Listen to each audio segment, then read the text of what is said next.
Sparky Sparks here. Let's get ready. So I'm headed to work out, and even though I have my own hair and my own hair styled yesterday and colored and cut into a cute little pixie, I feel better when I work out if I look really on point.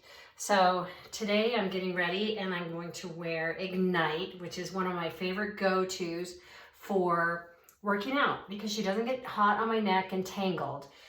The longer wigs do tangle a bit on the back of your neck. So what I do is I put her on just like this, and she just is so on point. You can see how fast I do this. So I like to just finger comb. There you can see the part. And what a difference, right?